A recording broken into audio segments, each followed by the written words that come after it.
E o assunto do Pé na Estrada com a Urbana Caipira de hoje está bem interessante. Sabemos que com o aumento populacional também aumenta a demanda por alimentos. E pensando nisso, pesquisadores da Embrapa têm desenvolvido um trabalho de grande relevância para a pecuária brasileira, no sentido de melhoramento genético e desempenho produtivo, onde o produtor tem cada vez touros melhores e mais produtivos. Veja só.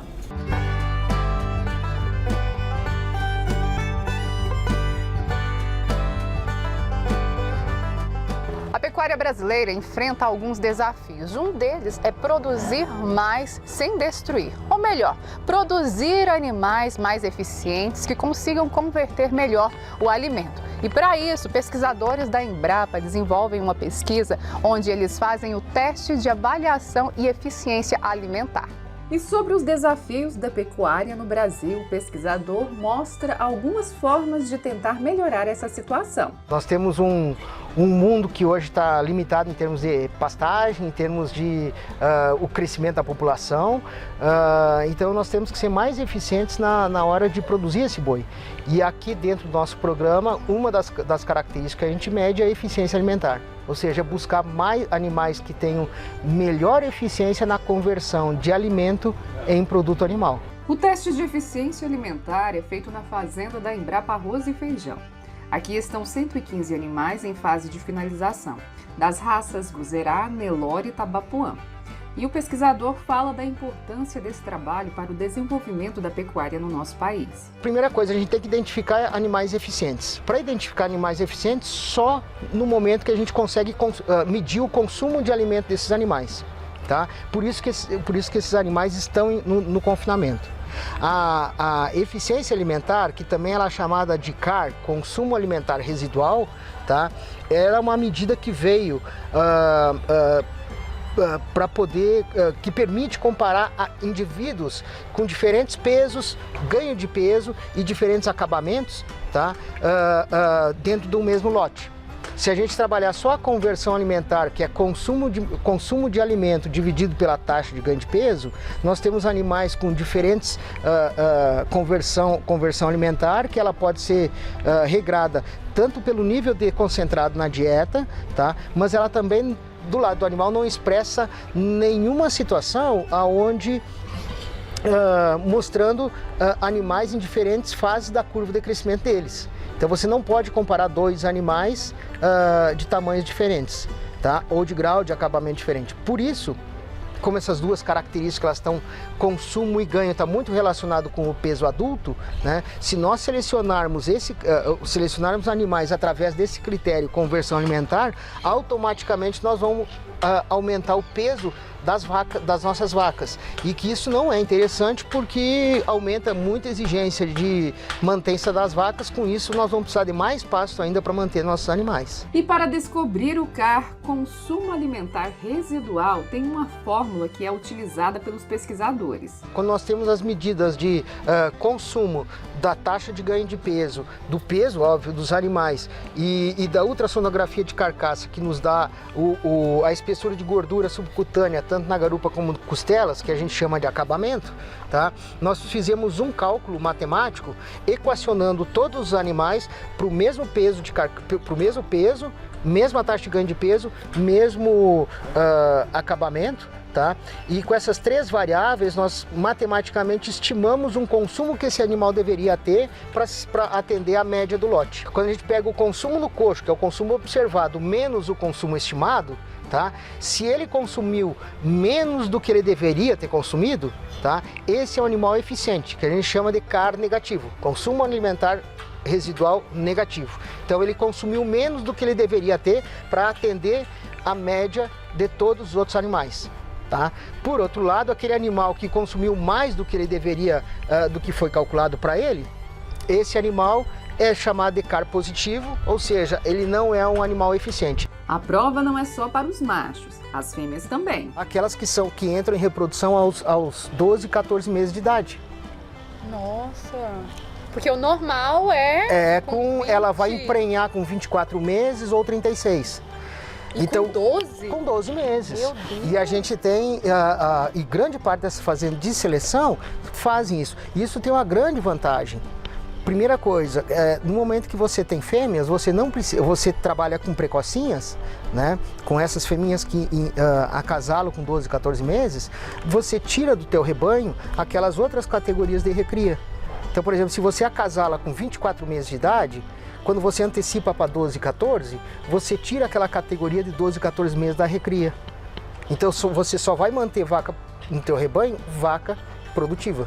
O teste de eficiência alimentar passa por algumas normas. São normas ditadas pelo Programa de Melhoramento Genético Nelore Brasil, da Associação Nacional de Criadores e Produtores, ou pelo Programa de Melhoramento de Zebuínos, do PMGZ, da ABCZ. Certo? Essas normas dizem o quê? Esses animais eles têm que passar por um período mínimo em avaliação, né, de consumo e desempenho. Tá? Esses animais têm que ser contemporâneos, ou seja, eles têm uma faixa de nascimento que não pode ultrapassar 90 dias.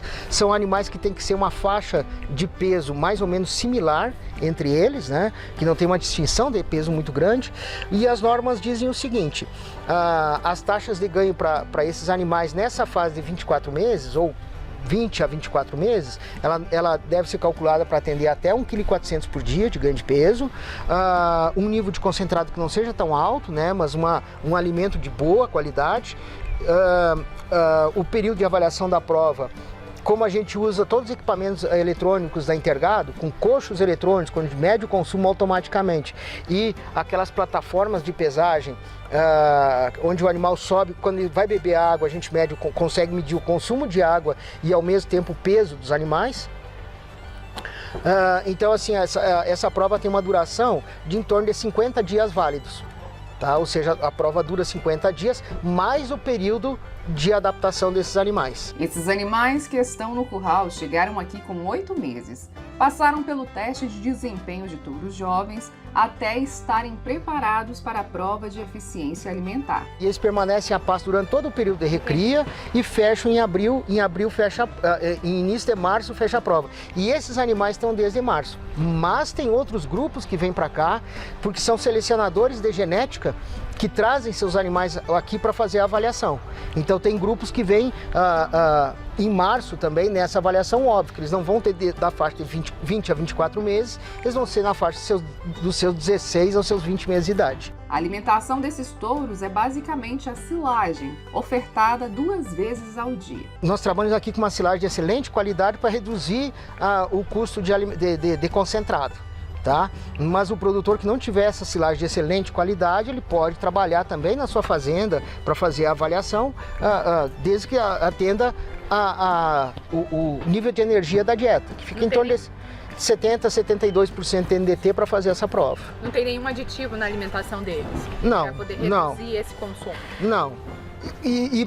Não tem nenhum aditivo, mas mesmo que se tivesse um aditivo, como a dieta é igual para todos os animais, então esse efeito vai passar para todos os animais, né? Não vai ser só para um, então todos os animais estão na mesma dieta. Sobre o manejo, a rotina para que esses animais tenham bom desempenho, o pesquisador explica que não tem segredo, é só manter as boas práticas. Sempre no início da manhã é retirada as sobras e esses animais são alimentados 2 vezes ao dia.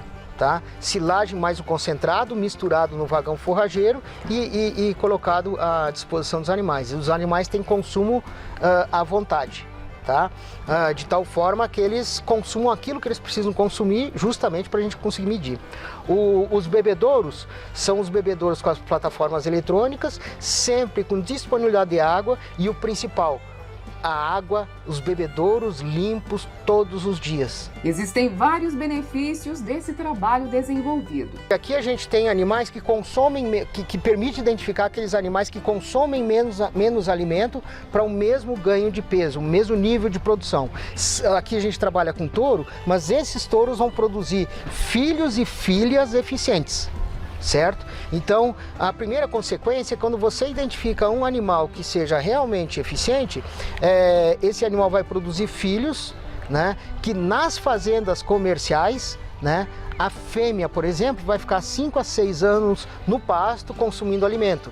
Se ela consome menos alimento que a média da fazenda, à medida que você aumenta a frequência gênica dos genes da eficiência alimentar nesse rebanho, você vai paulatinamente melhorando a eficiência e cada vez menos, precisando menos área de forragem para esse animal. O pesquisador avalia todas as provas desenvolvidas com os animais de diversos estados de forma positiva. Aqui a gente está conseguindo uma média de extremos de animais mais eficientes por menos eficientes, em torno de 20% a menos no consumo, para o mesmo ganho ajustado.